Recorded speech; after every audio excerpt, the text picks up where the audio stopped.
Ya kan nyawa, dia mau nyawa kan. Bisa jadi tumbalnya tuh gede banget, gak tahu gua apa ya. Gak bisa diapa-apain. Itu udah di depan pintu lagi ngusir ular di bawah ranjang gua. Ada ular ternyata di bawah. Nah, didudukin kayak gini nih, diginiin nih. Jadi kakak gua tidur ngadep atas, tapi nggak bisa gerak gini. Pravan Java-nya masih main loh, beneran. Itu masih beneran timeline waktunya tuh sama dengan mimpi gua. Jadi giniin, dimainin-mainin. Dimain-mainin kaki gua, ini gua merinding anjir. Dimain-mainin kaki gua gini. Gua lawan pakai ayat kursi kan, tapi gua baca ayat kursi itu kayak gini. Selamat datang di Cerot, cerita horor terkini yang akan mengocok-ngocok adrenalin kalian. Semakin dikocok, semakin tegang. Oke, balik lagi sama gue Icang di sini. Seperti biasa masih ditemenin sama Arifi Ciananta. Halo semuanya. Hari ini kita sudah kedatangan narasumber yang bakal menceritakan pengalaman atau kisah-kisah horornya. Sebelum itu kita langsung kenalan aja narasumber kita. Rival. Halo Rival. Ya. Nah Rival, di sini kita punya minuman khusus. Memang biasa kita sediakan untuk narasumber. Boleh minumannya? Nah, ini minuman dia berfungsi untuk mengikat hawa nafsu, melepas adrenalin. Wah, luar biasa. Waduh. Ini nggak ada apa-apanya nih. Nggak ada Nggak ada apa. dong. Aman ya?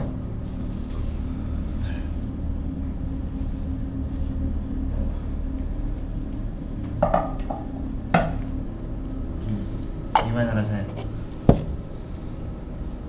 Waduh, langsung tegang nih yang di bawah nih. Waduh, luar biasa ya. Kalau udah mulai berasa kita langsung lanjut ke ceritanya. Jadi gimana nih Bang Rival? Apa yang mau diceritain di sini? Jadi cerita saya ini ada part-partnya ya. Oke. Iya, jadi yang pertama nih pengalaman saya dulu, pengalaman horor yang benar-benar saya alamin. Sebagai posisi saya sebagai orang awam yang sama sekali belum pernah mengalami seperti kayak ngelihat, ngerasain, ya kan? Ini saya rasain pada saat umur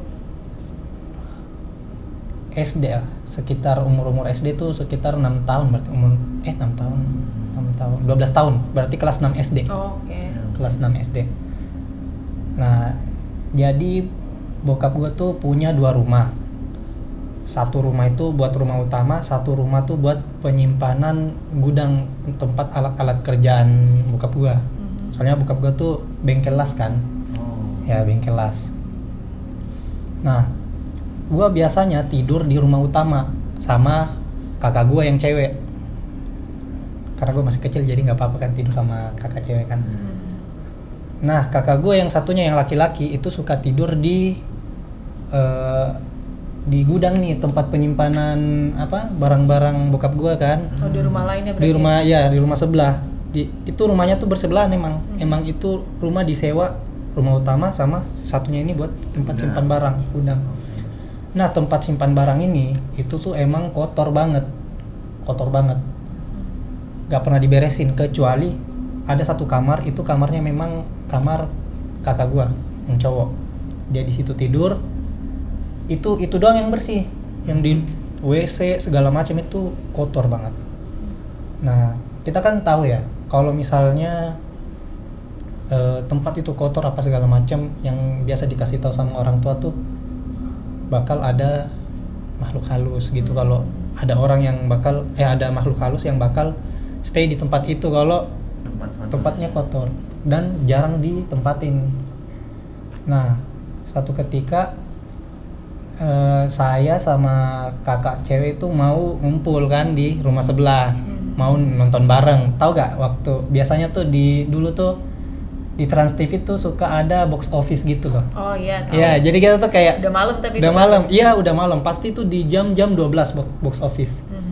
Jadi kita mau film kesukaan gue tayang nih, padahal itu udah dinonton sebenarnya, cuman karena menonton bareng asik nih nonton bareng kan.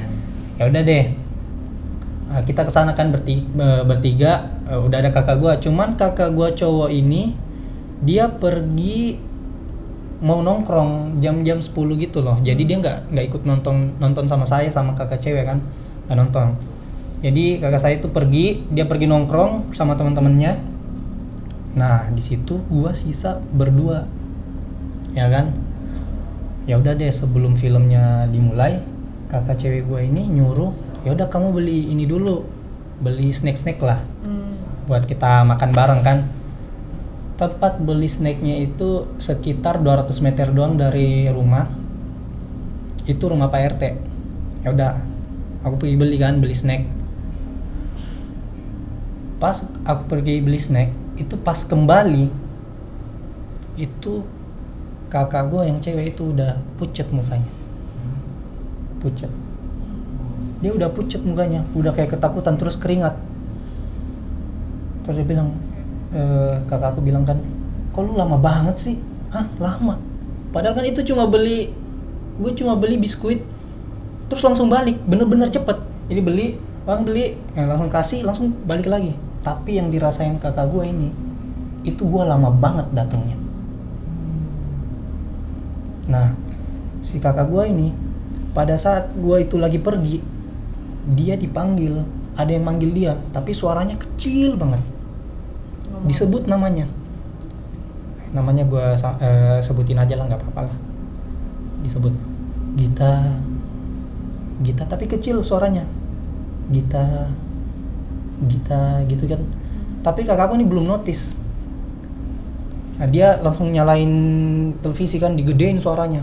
Makin gede suaranya dia, lebih gede lagi suaranya si itu yang manggil tuh, lebih gede lagi. Yang manggil itu suara perempuan laki? Yes, perempuan dari luar. Jadi kamarnya tuh ada jendela sini dikit satu kan. Di sini kita tidur nih, melantai tidurnya pakai kasur apa?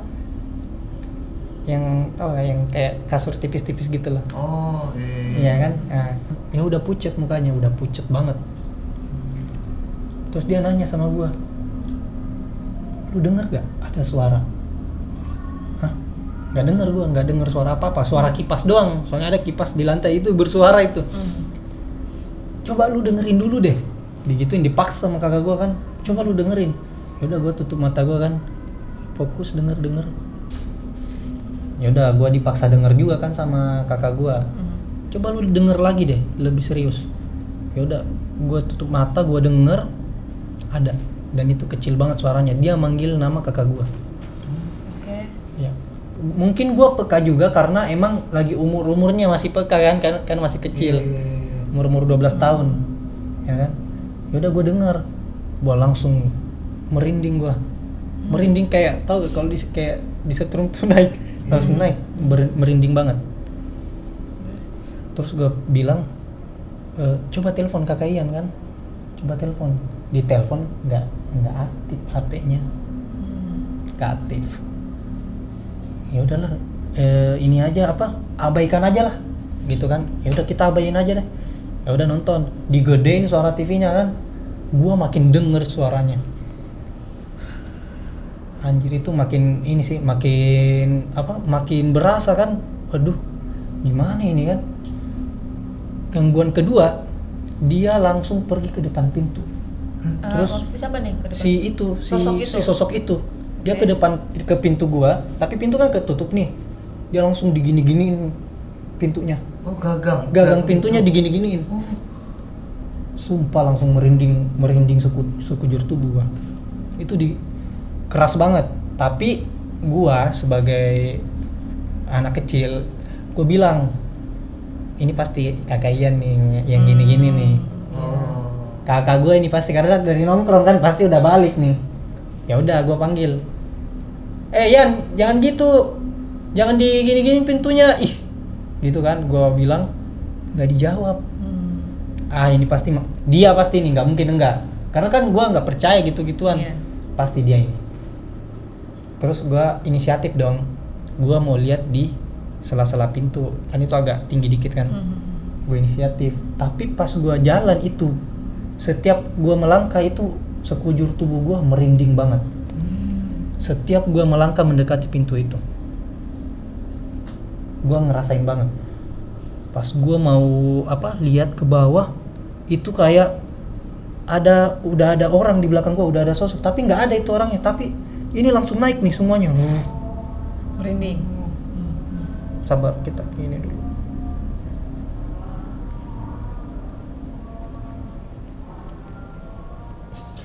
Ada ternyata ya. Ada. Pikirin di dalam doang. Katanya ada keluar-luar. Iya. Mungkin karena bulan Ramadan kan. Oh iya beda. Soalnya kalau terawih nggak boleh pakai speaker luar, jadi yang lain-lain pakai speaker luar. Ya udah kan, gua mau ngecek kan.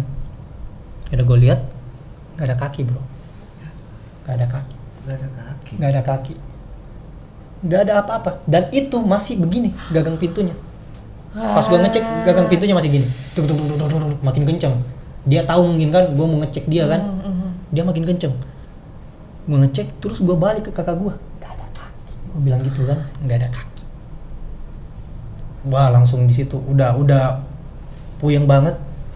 Gua sampai mau pingsan sebenarnya, udah puyeng banget kepala gua nih. Terus gua inisiatif lagi nih, gua mau tahan gagang pintunya gini. Kalau gua tahan, gua mau rasain apakah ada perlawanan nih. Kalau ada perlawanan berarti orang dong, ada orang di luar nih. Iya, iya. Pas gua mau tahan gagang pintunya, seperti nggak ada orang. Jadi pas gua tahan, tek, berhenti tuh. Cuman nggak ada kayak lawan-lawan gini. Emang kayak nggak ada orang. Gagang pintunya berhenti. Pas gua tahan, tapi nggak ada perlawanan. Ya udah, gua lepas kan. Gua lepas, berhenti. Nggak ada suara apa-apa lagi. Nggak ada suara apa-apa. Ya udah. Gua kembali lagi ke tempat tidur kan. Gua ngobrol. Ada orang. Ini ya udah, ini udah fix ini, ya udah makhluk halus ini sih. Ya udah nonton. Masih bisa ada. nonton Iya, ya. iya, kita mau nonton kan, cuman udah nggak kepikiran nontonnya. Kita masih kepikiran ini siapa ini sebenarnya kan?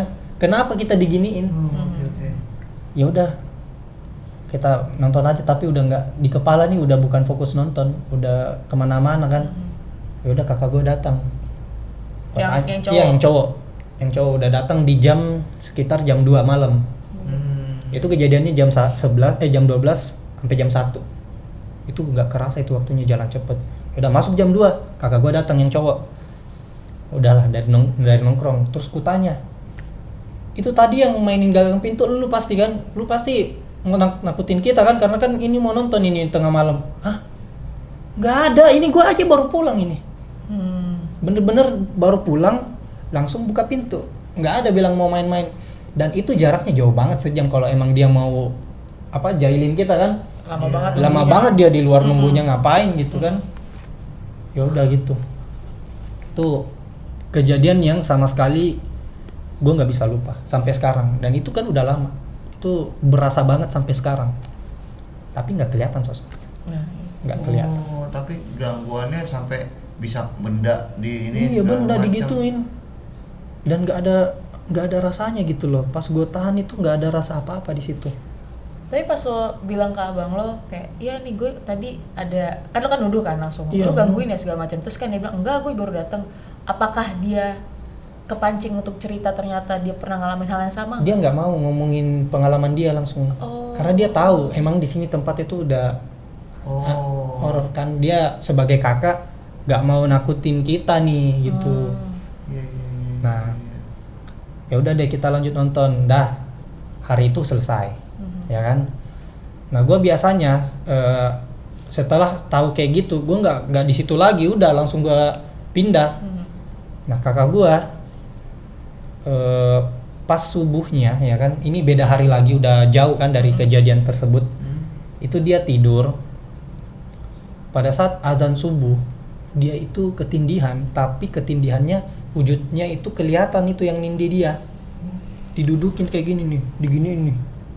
Jadi kakak gue tidur ngadep atas, didudukin kayak gini. Ini kakak lo yang mana nih? Yang cowok. Yang tidur di gudang, kan dia doang nih yang tidur di gudang. Nggak ada yang berani setelah kejadian itu. Didudukin kayak gini, nggak bisa gerak dia. Didudukin, nggak bisa ngapa-ngapain.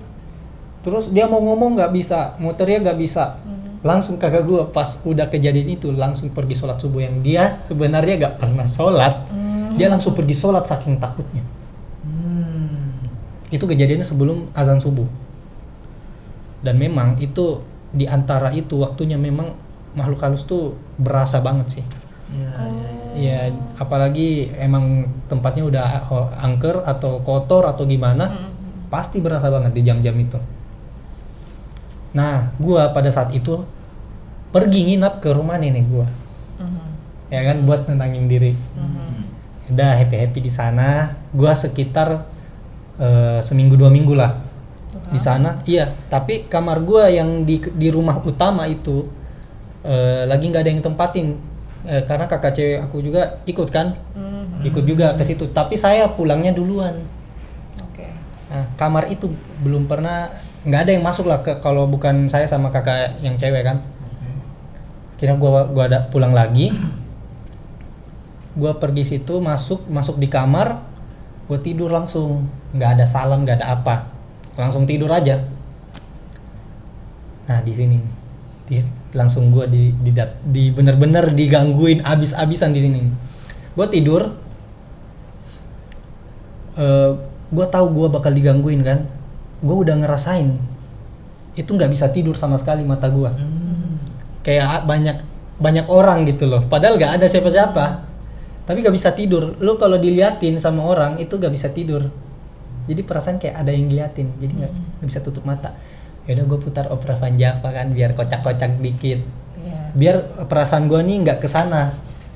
Jadi gue fokus sama ini, tapi nggak bisa. Tiba-tiba gue tiba-tiba tidur.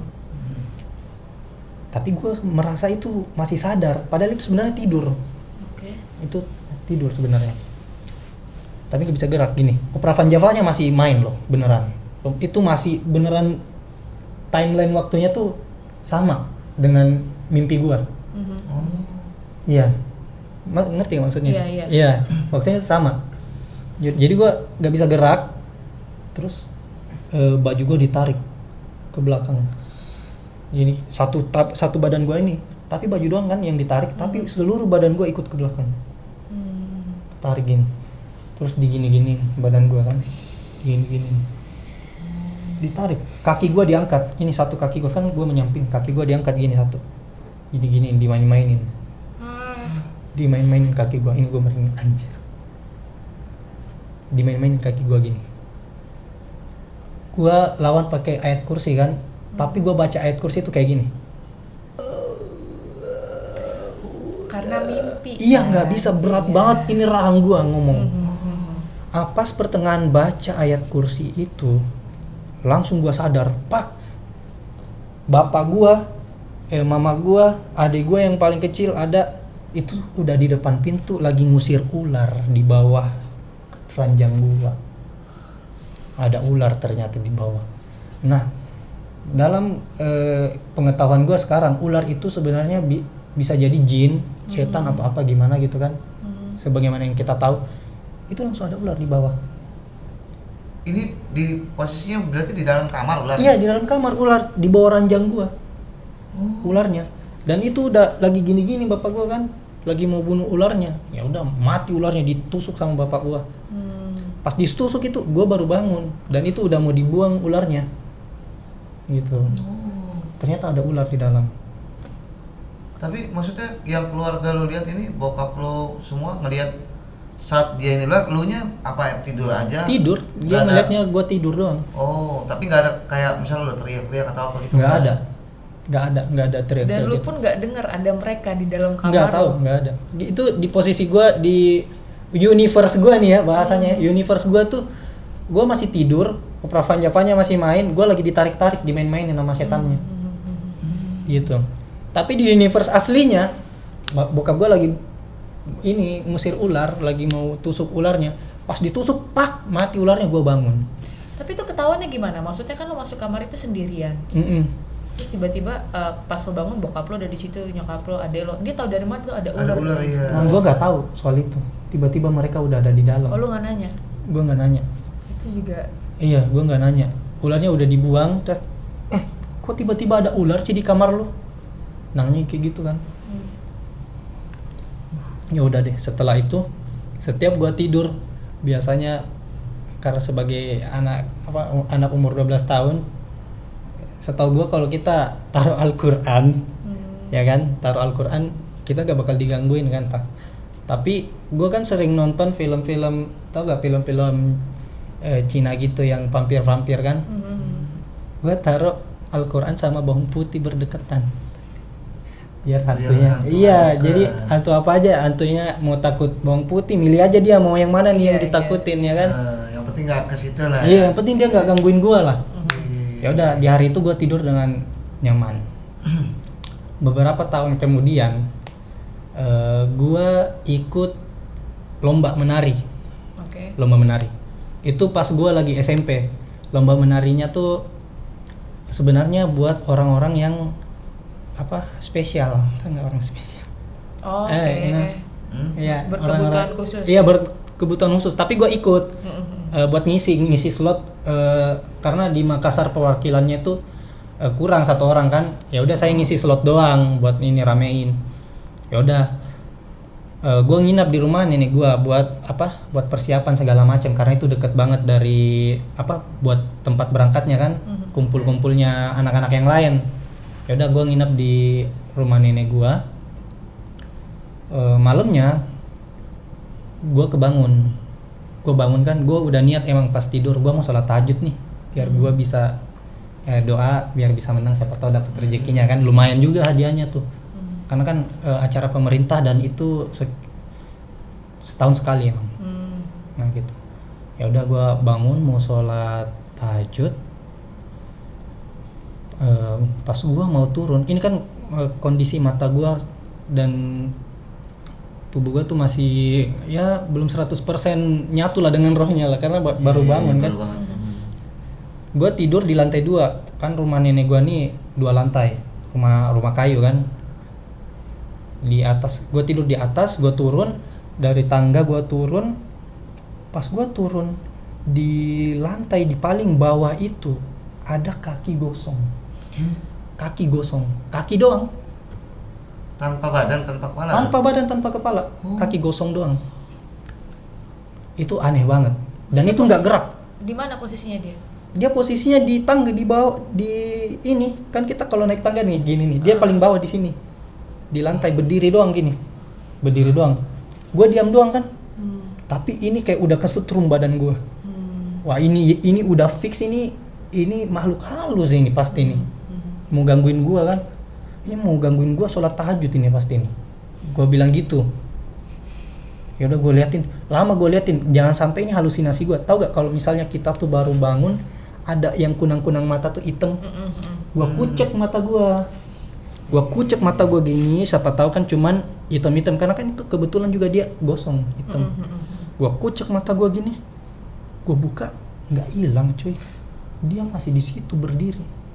Kaki gosong itu gua putusin, langsung gua kejar gini, gua diem dulu. Gua langkah kaki gua itu udah gua turun ke bawah, tapi tahu nggak, kaki itu lebih kenceng lagi larinya ke arah WC. Ini tangga, ini WC gua di sini nih, di bawah tangga itu. Oh, jadi harus muter? Iya, jadi dia di posisinya kan ini tangga kan, di sini kakinya, dia lari ke sini baru masuk WC. Gua kejar, dia lebih cepat lagi larinya. Gua kejar kaki itu, dia lari masuk di WC, tak. Gua langsung kejar ke WC kan, tapi gua nggak langsung gini di WC, gua pelan-pelan. Anjir, ini pertama kali nih gua lihat kayak ginian nih. Gua kejar kan, gua buka, tek, tidak ada apa-apa, hilang dia di WC. Hilang, nggak ada sama sekali tanda-tanda apa gitu, nggak ada, hilang dia. Ya udah deh, gue wudhu, tapi gue wudhunya sambil gini nih, sambil gue lihat ada wudhunya di WC itu. Iya, di WC itu, nggak ada lagi tempat wudhu, di situ doang. Itu sumpah, itu satu doang tuh gue selama gue hidup, itu makhluk halus pertama yang gue lihat, itu doang, nggak ada lagi sama sekali sampai sekarang. Kaki itu berarti pas lo kejar dia lari tuh gimana bentuknya maksudnya? Benar-benar kaki lari kaki, tau gak kaki lari, kakinya tuh ini doang nih, gue kasih lihat ya, ini doang, dari gini doang nih kakinya, segitu doang, tapi gosong, kakinya gosong, nggak ada apa-apa, udah gosong doang.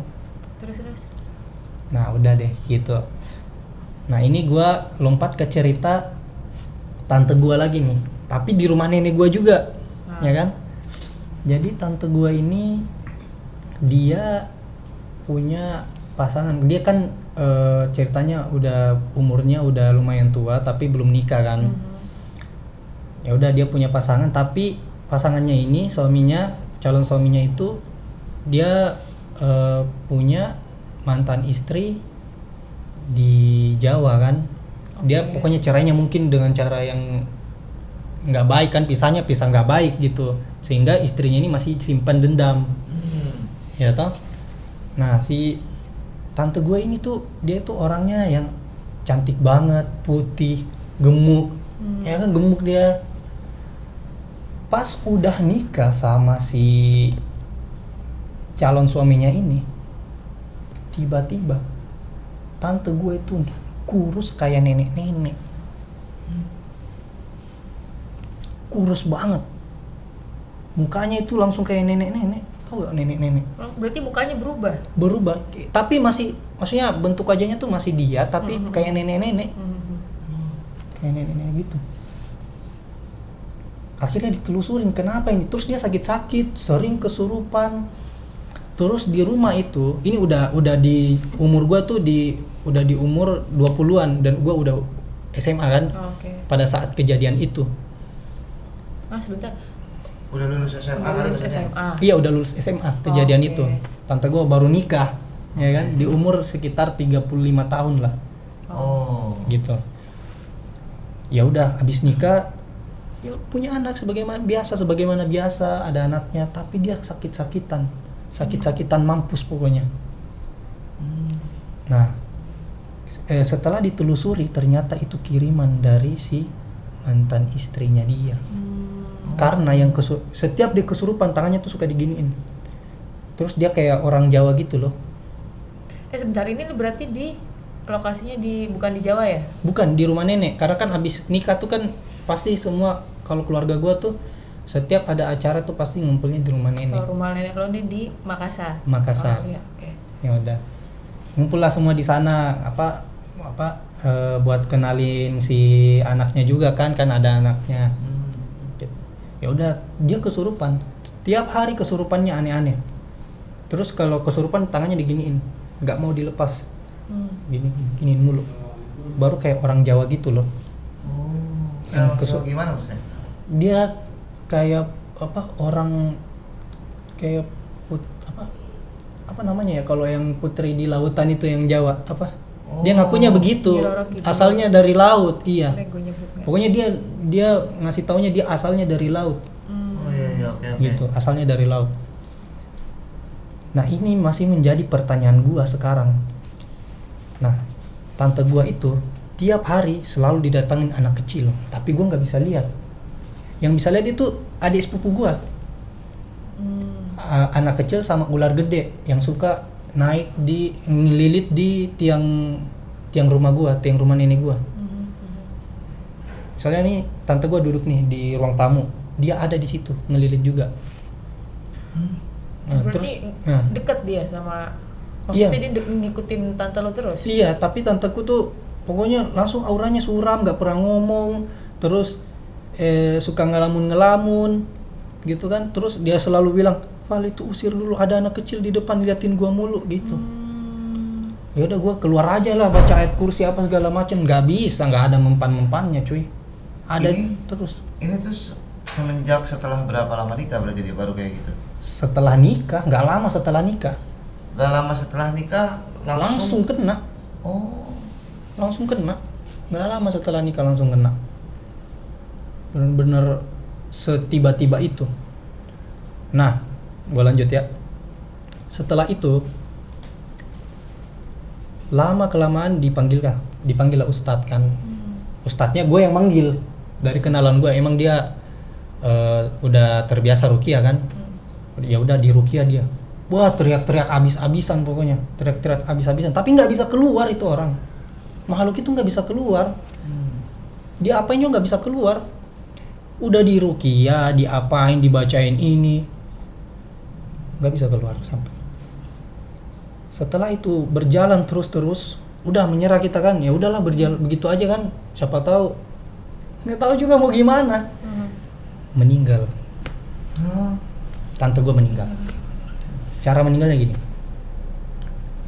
keluarga lagi ngumpul, lagi ngobrol, tante gue lagi duduk gini kan, tiba-tiba gini doang nih, dia meninggal langsung gini. Udah meninggal dia langsung. Sampai meninggal. Sebentar, ketika proses di ruqyah dan yang sebelum-sebelumnya itu informasi apa yang didapat dari kiai atau ustadz itu terkait ini kenapa nih? Itu informasinya tadi, Yang dia tadi, ngasih yang tahu, dikirimin orang. Iya, dia dikirimin orang. Terus orangnya tuh dari dari mantan istrinya ini. Terus berarti berarti udah coba usaha untuk Udah coba usaha ngebalikin. berkali-kali. Pun mencoba komunikasi dengan si orang yang ngirim ini, ada nggak? Itu belum, sampai meninggalnya tante gua tuh nggak pernah kita komunikasi sama si orang itu, karena kan nggak ada bukti. Lu gimana caranya lu nuduh orang nggak ada bukti? Iya sih, kalau hal-hal kayak gitu kan. Iya kan, itu sangat ini kan. Ya udah meninggal lah kan tante gua. Abis itu ditelepon lah gua kan, ya udah ini tante lu meninggal nih. Hah, gimana maksudnya, gimana ini tiba-tiba meninggal? Ya udah dia duduk terus udah meninggal langsung. Nah sampai sekarang ini pertanyaan gua yang masih terlintas ke kepala gua ini, ya kan, apakah sihir yang dikirimkan sama orang ini, buat penonton juga siapa tahu ada yang tahu kan, karena ini berbahaya banget. Jangan sampai ada yang mengalami hal ini lagi setelah kejadian tante gua. Apakah sihir-sihir seperti ini itu sama sekali nggak bisa lagi dibatalin kalau udah masuk, apa gimana ya? Itu karena itu sampai meninggal tante gua nggak bisa dilepas itu. Kacau juga ya. Tapi menurut gua ya, ini anggapan sementara gua. Bisa jadi itu sihirnya memang dia punya tumbalnya bisa jadi setara dengan hasil yang dia mau. Ya kan, nyawa, dia mau nyawa kan, bisa jadi tumbalnya tuh gede banget, gak tahu gua apa ya, gak bisa diapa-apain. Ini jaraknya dari terkena itu sampai meninggalnya berapa lama? Ada sekitar setahun lebih lah. Setahun lumayan. lebih itu Setahun udah ngejalanin setiap hari yang kayak setiap hari, always, every day. Karena gua di situ sampai tamat sekolah itu gua menyaksikan itu sih. Tapi gua pas dia meninggal tuh gua nggak nyaksin, gua udah di Jakarta. Dia udah meninggal. Gue pikir gangguannya itu ada kaitannya dengan rumah nenek lo ini, ternyata Iya. justru dari luar. Dari luar. Berarti setan yang tadi lo lihat yang kakinya doang itu nggak tahu dari mana, Nggak tahu siapa. juga dari mana itu beda juga itu. Lu nanya nggak tapi sama nenek lo? Gua nggak nanya, karena nenek gua tuh udah tua banget. Udah tua banget, dia udah pelupa banget. Ya gimana lah kalau orang tua ya. Jadi nggak peka dengan pertanyaan-pertanyaan seperti itu, nggak lagi. Nah, itu doang pertanyaan yang melekat di kepala gua. Apakah kalau misalnya kita takdirnya nih udah ditentuin nih sama Allah Subhanahu Wa Taala, matinya gini dalam keadaan gini, tapi apakah itu bisa dilangkahi takdir itu dengan misalnya kita dikirimin sihir nih, ya kan, terus meninggal, ya kan? Apakah itu ya kayak gitulah maksudnya lah. Ya, atau mungkin itu sudah diatur juga sama Allah Ta'ala. Ya, ini memang matinya dalam keadaan disihir gitu. Dia menikah sama cewek ini udah ada lah jalur hidupnya. Itu masih pertanyaan gua. Yang ilmu gua tuh belum sampai ke sana. Wallahu alam. Iya makanya. Nah, jadi gimana nih? Udah. Gua speechless sih, karena ini baru sekali gue dengar cerita yang sampai merenggang nyawa ya sebenarnya. Sedih plus miris. Untuk teman-teman mungkin yang nonton terus punya cerita yang serupa atau mungkin tadi bisa menjawab apa yang Rival tanyakan dengan hal demikian, silakan boleh sharing di kolom komentar. Ya. Luar biasa nih. Terima kasih sekali lagi buat Rival ya yang sudah mau menceritakan kisahnya di sini. Mungkin buat semua yang nonton di sini juga seperti yang dibilang sama Livi tadi, yang punya cerita atau mungkin punya pengalaman-pengalaman kisah horornya, boleh banget langsung di komen di bawah, nanti bisa dihubungin sama tim kita. Terima kasih sekali lagi buat semua yang sudah nonton video ini. Jangan lupa di like, komen, dan subscribe bagi yang belum subscribe ya. Sampai jumpa lagi di Cerot. Cerot.